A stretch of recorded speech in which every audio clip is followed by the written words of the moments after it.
be back in a few minutes. So, welcome. And we're back on the record, and Matt Barowitz, give a presentation. Yes, good morning. Matthew Barowitz, Economic and Labor Market Information Chief for the Vermont Department of Labor. Thank you so much for having me this morning, and you're certainly all primed and ready to go on the topic of minimum wage. So I will certainly allow this conversation to go in whatever direction you think is appropriate. I've already heard more questions in here, what I would consider to be important questions being asked than I have over the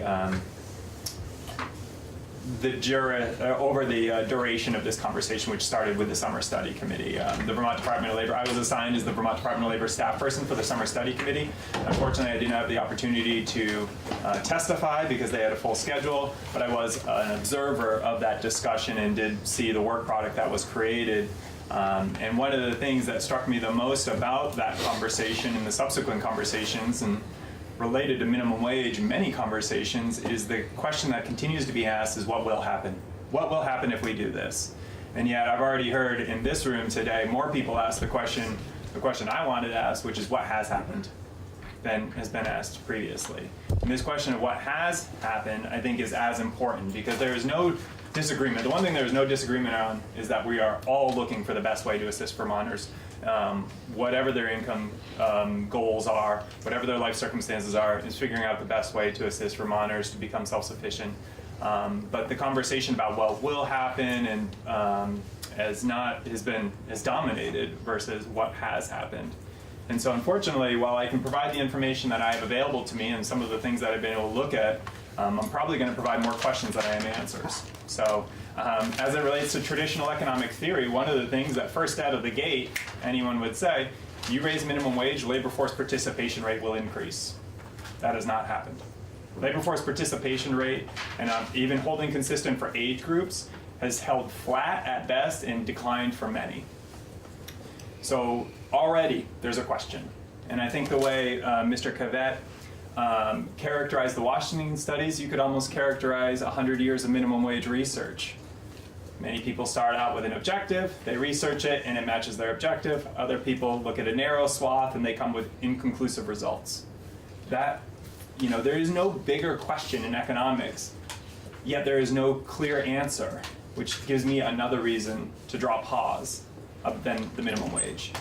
If you look at case studies across the country, which many people do, you see no correlation between the minimum wage and wage inequality. You see no correlation in the minimum wage and poverty.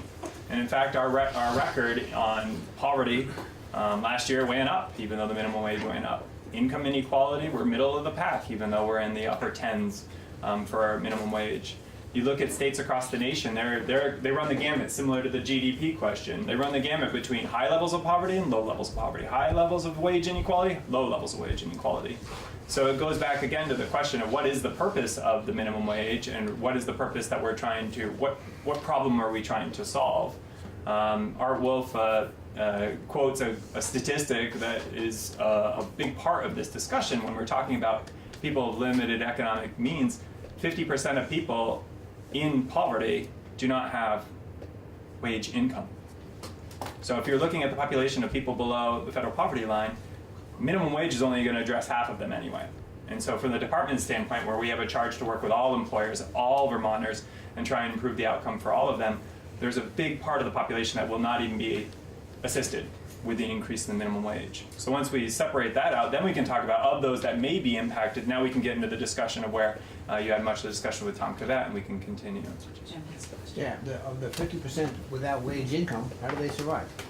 What do you know It's about a great it? question. Much of it is government payments. Okay, so they're on some sort of assistance, or they're barely surviving at all. Yep, or it could be independent wealth, or it could be wealth that's generated outside of wage income. So if it's real estate It or could be self-employed, yeah, right? Well, self-employed still. right, could be self-employed because it's the way it's filed, right? Yep, Okay. but it's not wage income. Okay, thank you. Yep.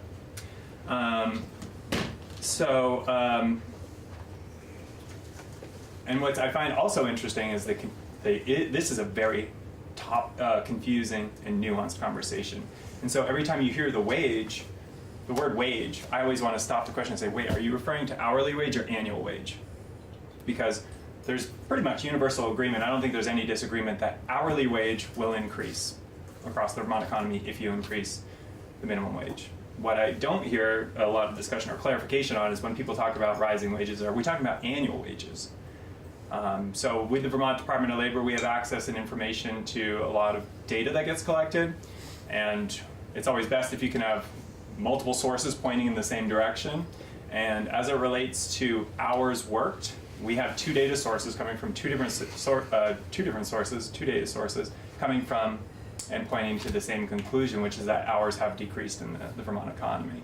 So, for example, if we ask Vermont employers in the private sector, how have hours changed, hours worked, changed in the private sector since 2008, they have reported that they've gone down about 3%.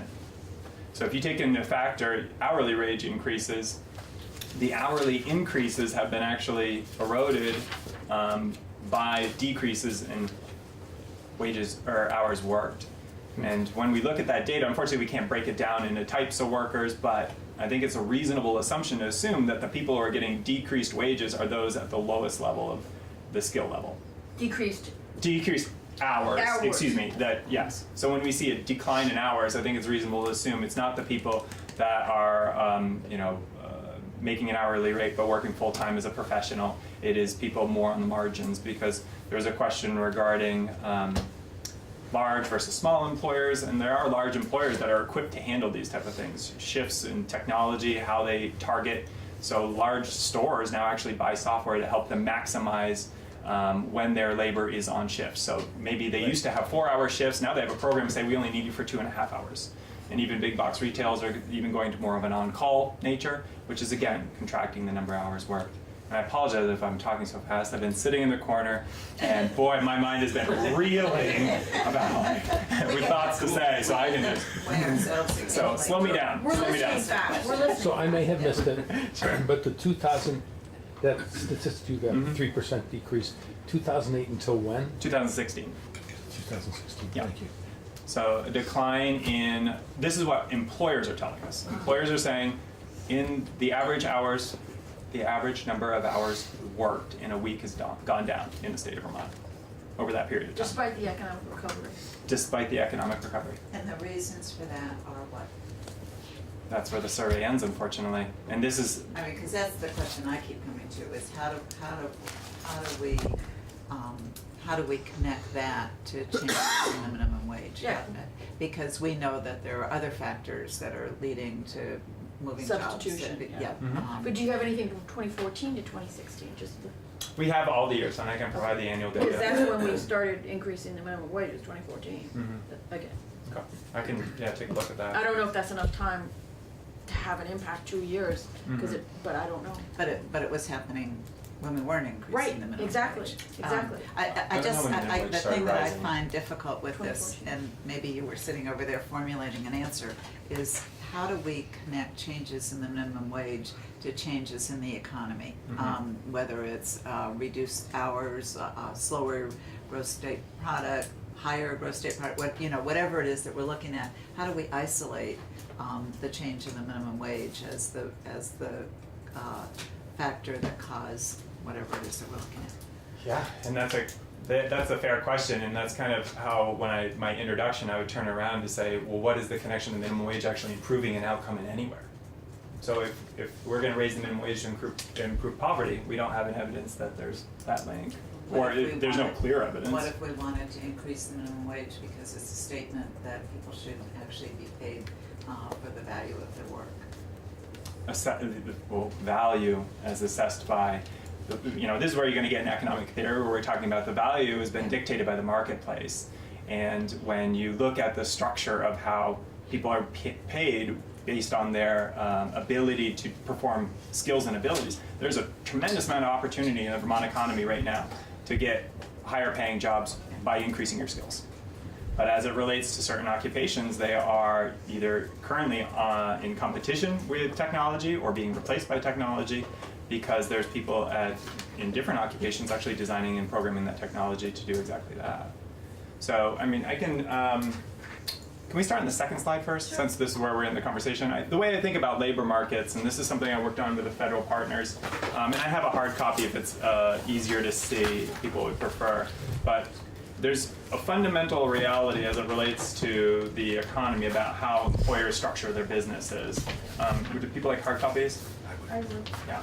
You've already printed them.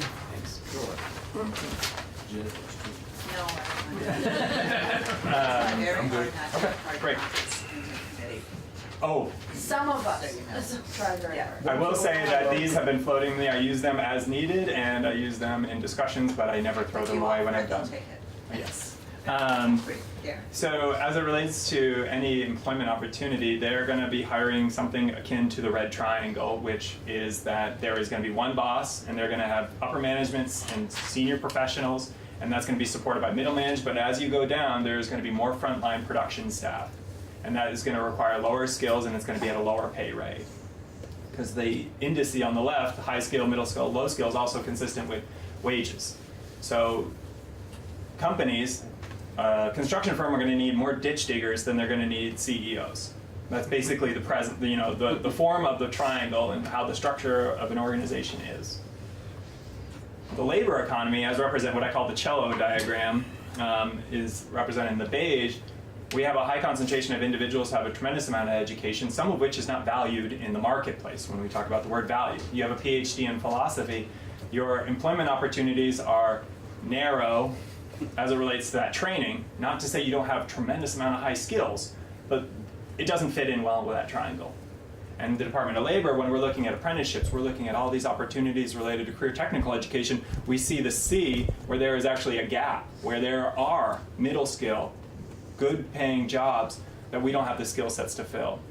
The minimum wage conversation fills in this diagram at the very bottom with E, in that minimum wage raises the lowest, the bottom of the triangle up. It creates a situation in which people cannot compete with the skills they have in the marketplace. The Department of Labor is working people right now who can't find a job at $10.50 an hour because their skills are not valued, because they have maybe barriers to employment, maybe they have deficiencies in professional soft skills, whatever it might be. Increasing the minimum wage is going to, in my belief, increase the number of people in E. So when we're talking about, the 97.3, that bet that Tom Cavett highlights, I'm also concerned of the creating a division between people that are actually members and,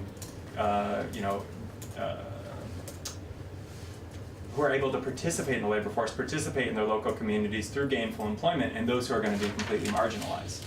And that is where you start getting into issues of generational poverty. Again, we're not trying to, there's no disagreement, we're trying to figure out how to help as many Vermonters as can be.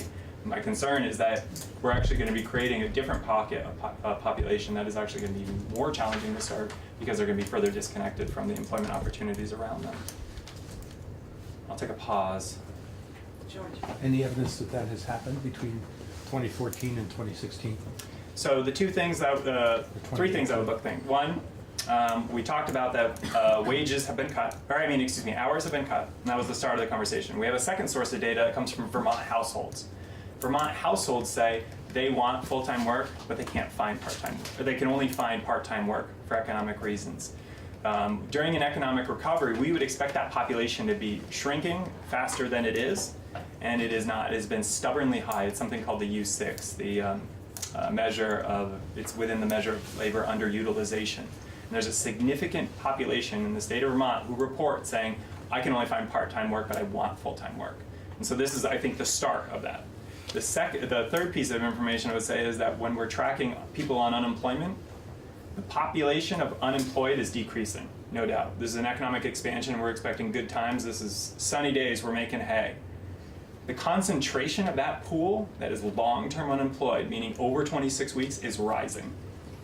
And so again, that is where I start talking about population E. These are people who they're not short-term unemployed people that can't find work today because, but maybe next week. These are people who have been on unemployment or declared themselves as unemployed for a significant period of time. And then what are the long-term prospects for those individuals? Because that population is increasing. And how many of those people would you say there are in Vermont?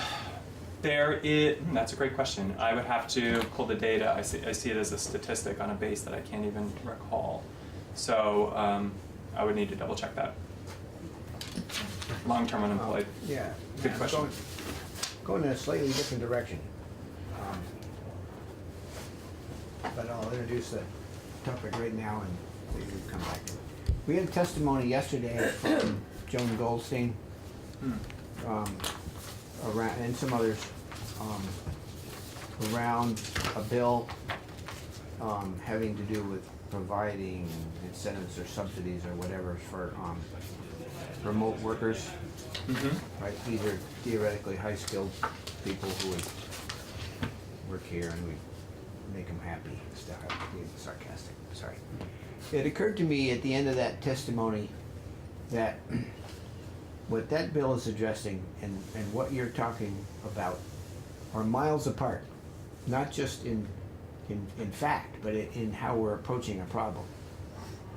And I was wondering if the bills that are proposed, maybe this isn't your question, so Janet can say, don't go too far with this.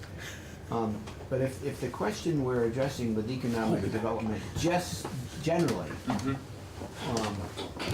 no, let me phrase that. If some of the solutions that are being proposed with regards to and economic development are sort of what I continue to call spot treatment. We're going to work a little bit here. We're going to do a little bit there. I'm just wondering how we get from the spot treatment approach to something more general, which is you're raising some valid points about increasing a group of continuously marginalized people. How do we do that? Or may try to get this back to you. Does the work that you do help us direct or address that kind of problem? That it's a fair question. As the department, again, we're only within the Labor Market Information Division, but we Okay. get out there. So yesterday, for example, yesterday, Labor Market Information staff partnered up with our workforce development staff, and we went to a conference of homeless youth to try and provide them workshops in understanding about the employment opportunities in the state of Vermont. There isn't a great aside. I don't know. As I said, I could fill your day with conversation.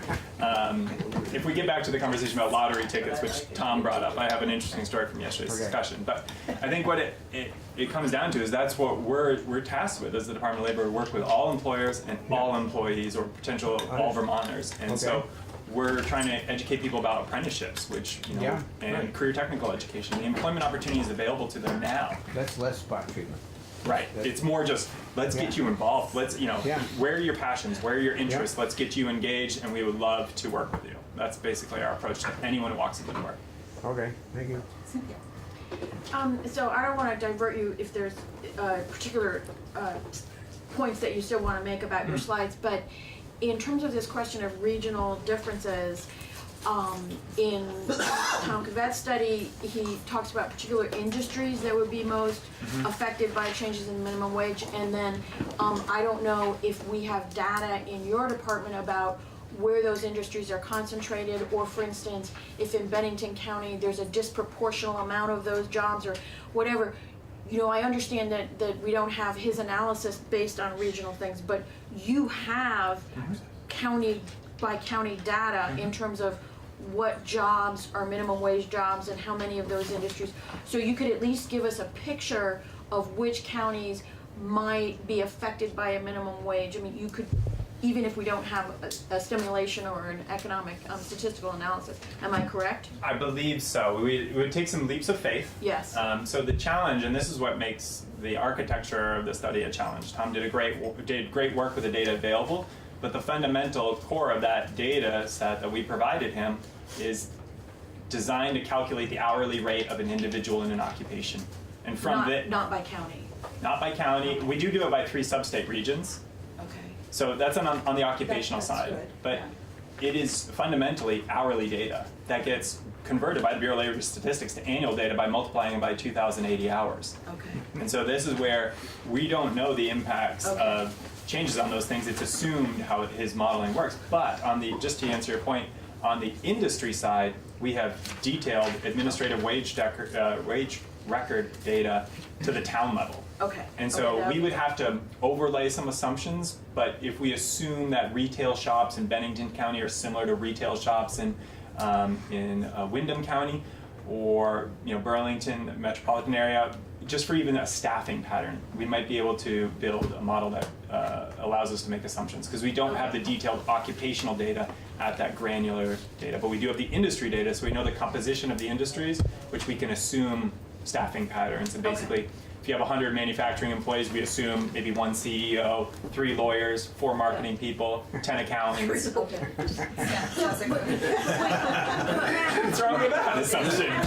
Do you have data as to where what are the disemployed, the long-term unemployed are? Do you have data in terms of you have measures of labor force and unemployment and who's long-term?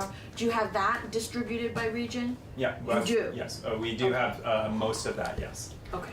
So there's, and that's an interesting point too about where the jobs are. We have information about where the jobs are, basically data by place of work, and then we have information by household, where people live. And so this would be household data, where people Who's live. reporting underutilization? Do you have regional, like in other words, are more people in Bennington County reporting, I can't get the hours I want? We wouldn't have that data. You wouldn't have that, but no. you would know more people in Bennington County have been unemployed for more than 26 weeks, or Yep. something like that. Yep. Okay, Yep, that's where we would be able to. Excellent. We should be able to get that too. thank you. So unless we can actually move away from this graph and maybe go back to slide 1 since the regional segue was brought up. So I think I heard Representative Browning bring up the idea of business cycles earlier and economic swings. Since 2010, when we bottomed out, we've had slow but steady economic growth to this point. What this graph represents, just so reader guidance, and I do have it in hard copy. Again, I use these over and over again, so if people want to give them back to me, I will use them again and Okay. again. Never be invited back. That's a possibility, even if they're recycled. But if people would like that, I can provide them. While we're There's passing them out, Oh, which one's Vermont, which There's one's the United States? The colors look, So- well, maybe He's it's gonna easier. explain them. Yeah, Okay. so just from a standpoint of reader guidance, did you get, oh, sorry. Thanks. And I will collect them at the end if anyone wants to give them back. Okay. Just from the standpoint of reader guidance, what we're looking at is since the last peak of the economic cycle, December 2007, we're looking at time going left to right, number of months, and then job loss, percent gain or percent loss above the 0 line. They're all put in percentage terms, so they're relative. So the green line is Vermont, so even just looking at the base, it's just easier to look at the recession. The US actually lost more jobs than Vermont did on a percentage basis at the depths of the recession. 6 out of every 100 jobs were lost in the US economy, while Vermont was, the green line, more like 4 out of every 100 jobs was lost. And this is common. Our economy is a lot more balanced. A lot of people don't think of our economy as balanced relative to the US, but we don't have those boom and bust cycles as much. Which means on economic upswings, the US will eventually outheat us. Their engine will run hotter than ours because ours doesn't run as cold during downturns, but it doesn't run as hot during economic upswings. So that's just an illustration about Vermont versus US, but really the storyline in this is separating the green line into 2 pieces. One, the Burlington, South Burlington labor market area, and that is the economic engine that is Chittenden County plus much of Franklin County, some of Addison County. And that is defined by the federal government as, for shorthand, metropolitan statistical area. It's based on where people live, where people work, where people shop. So it's a concentration of people making up a region because of where they live, work, and shop. So if you just look at Burlington, you can see there's been tremendous economic growth in Burlington. You separate out Burlington from Vermont, you get the red line, which is basically the balance of the state. The 2 points I'm highlighting in this graph is that the red line has not gotten back to where we were in December 2007.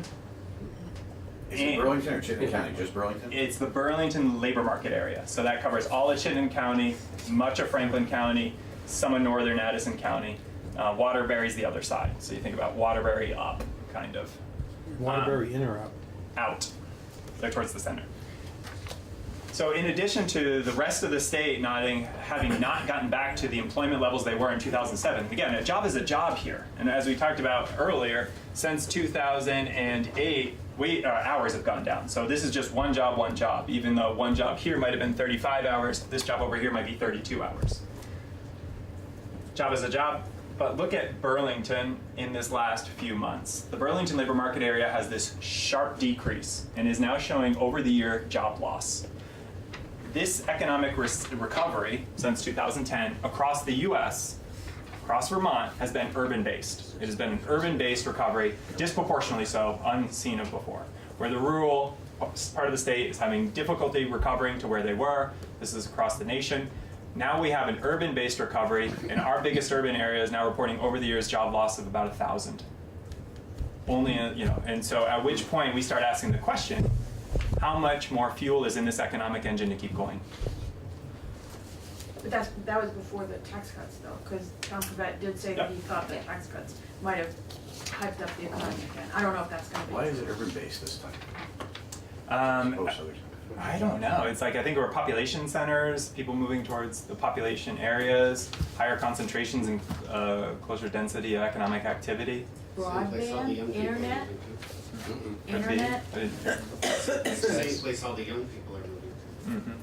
Mhm. And so is that urban-rural difference, is that reflected nationally as well as in Vermont? Mhm. So it's not just Not so much about this recent downturn.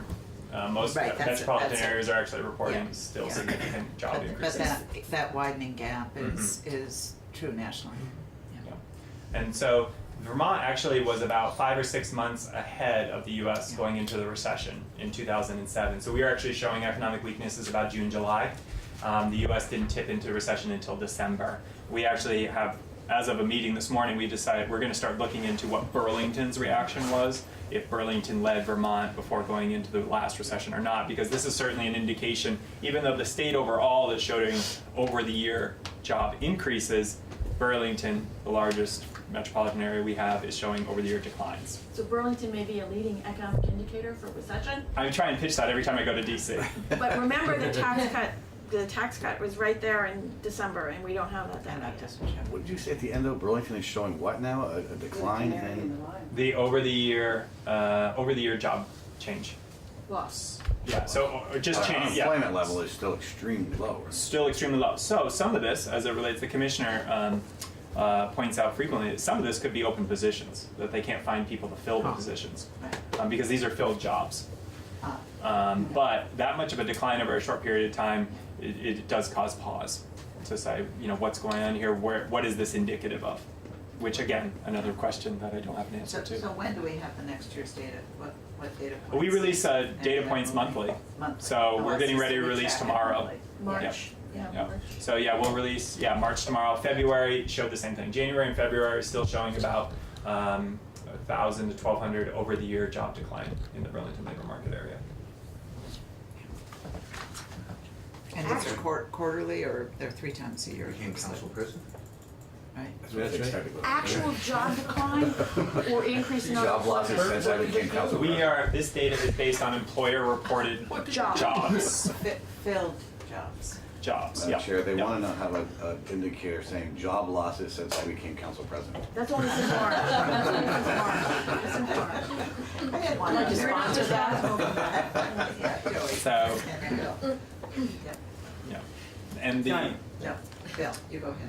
Can you give us the acronym, what it stands for, NECTA? Oh, sorry. That's why I said shorthanded. We call it an MSA, Metropolitan Statistical Area. But a NECTA in New England, technically there are no such things as MSAs because we are New England cities, towns, areas. So New England has New England city, town areas. So, any New England City County area. Yep. And that's, as I said, shorthand for all of Chittenden County, much of And then Franklin, The rest of Vermont. and then the rest of Vermont, which includes even Montpelier, which is in the Montpelier labor market, Barry Montpelier labor market area, which is doing well. So if you remove that, it It's would even even worse. be It's even worse. for Bennington. How does that line get drawn at Waterbury? based on U.S. Census data about where people live and where people work. Yeah. So taking for example So it Swanton, It could change, I mean, it changes. every 10 years with the every U.S. 10 years Census. Yep. It gets redrawn. Yep. So during the last U.S. Census, actually, Swanton became part of the Burlington labor market area. It used to be cut off around St. Albans, and now there's so many people commuting from Swanton that it's now part of the Burlington labor market area. And all this data gets adjusted for redefinitions of areas. See what you're doing? The same with Addison County. Yep, exactly. Yep. Good old Addison County. That's where I live. Yeah. Questions? So. No, I'm exhausted. So. Fascinating morning. She's worn down. We could start every week with these three same witnesses. I can stay, I would stop asking. Wait a minute. Cakes all done? I've been trying to think so It's a fast. great strategy, I love it. I should have thought of it a long time ago. So I think there's a lot of great questions being asked of what can and can't be quantified for benefits related to this, but there's also a lot of questions about the costs that can't be valued either. And so, you know, with labor, we believe that the step towards independence is through gainful employment and finding the way to receive those market signals. Many of us who started off at minimum wage remember the first time you get a raise, and that was your first market signal indicating to you that you're doing a good job. And wage compression dilutes the market signal associated with informing people about what it means. And so, you know, that's where some concern is about how do we encourage people to understand that skill acquisition leads to higher wages and put them on a path towards self-sufficiency, because, you know, there are some challenges associated with changing prices, because there will be reactions to changing prices. One of the things that I remember from my economics days is the concept of marginal revenue product. Mm-hmm. And is there a way to try to translate that for people who are not, in the sense of that it combines how productive your labor is, how many shelves you can stock, or programs you can enter, or cashier transactions you can do? But it isn't just that, because you have to be generating revenue for your employment. Right. And if they can't pass on the increase in your labor cost, you're not going to generate any more revenue. So can you comment on that in terms of the question of what is the value of labor and the social value, the dignity of work or the dignity of people, versus what the market is saying? And it isn't just the job market, it's the market for the product or service the business is selling. Could you just... Yeah, I can do my best, but honestly, I think you did a great job. I was right with you the whole way. Yeah, I know, but they're not, so... Okay, so you might have to help me out as we work through this. So in essence, the grand philosophy, and this, I think it applies tremendous. I find economics fascinating. I can apply economics to anything, from fashion to energy to whatever. I like this guy. And it's a misnomer, misnomer that economics is about money. There's a financial component to economics because we all understand what dollars are. But there is the true study of economics is the dichotomy between efficiency and equity. What is fair and what is fast, and how do we balance those two? Because if it is the belief you can't trade off one for the other without having to give something up. This is the concept of trade-offs. There's no such thing as a free lunch, because they're going to end up trying to sell you a timeshare or whatever it might be, right?